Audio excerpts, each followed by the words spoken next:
যোৰহাট জিলাৰ বিষ্ণুৰাম বৰুৱা প্ৰেক্ষাগৃহত PM শ্ৰী গাঁৱে গাঁৱে যোগ মহা অভিযান আৰু আমাৰ মাটি আমাৰ নায়ক কাৰ্যসূচীৰ মৌলিক প্ৰশিক্ষণ মডিউলৰ প্ৰশিক্ষণ।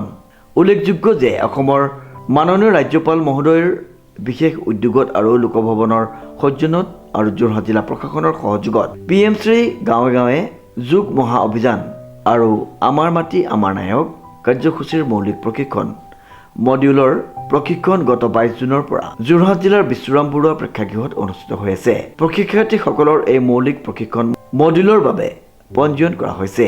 এই বিশেষ প্ৰশিক্ষণ কাৰ্যসূচীত বিভিন্ন চৰকাৰী বেচৰকাৰী বিভাগৰ পৰা অহা মুঠ 100 গৰাকী আগ্ৰহী অংশগ্ৰহণকাৰীয়ে অংশগ্ৰহণ কৰিছে। যিসকলক 4 গৰাকী মাষ্টাৰ ট্ৰেইনাৰৰ দ্বাৰা প্ৰশিক্ষণ প্ৰদান কৰা হৈছে।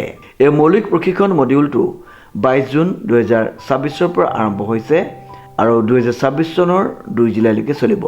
এই প্ৰশিক্ষণত প্ৰতিদিনে 2 ঘণ্টাকৈ পাঠ্যক্ৰম প্ৰদান কৰা হ'ব, য'ত তাত্ত্বিক আৰু ব্যৱহাৰিক দুয়োটা খণ্ডই অন্তৰ্ভুক্ত কৰা হৈছে।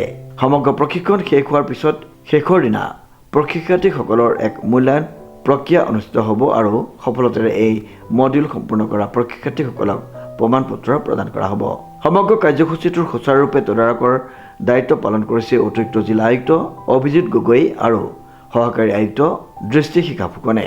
ইয়াৰ উপৰিও আয়ুষ মিছনৰ জিলা নডেল বিষয়া ডক্টৰ দীপক বৰা, জিলা আয়ুষ অভিযানৰ কাৰ্যসূচী প্ৰবন্ধক চিত্ৰৰঞ্জন গগৈ, জিলা ক্ৰীড়া বিষয়া ৰাহুল শৰ্মা আৰু অন্যান্য সংশ্লিষ্ট বিষয়বৰ্গৰ সম্পূৰ্ণ সহযোগিতাত তথা সমৰ্থনেৰে এই কাৰ্যসূচী পৰিচালিত হৈছে।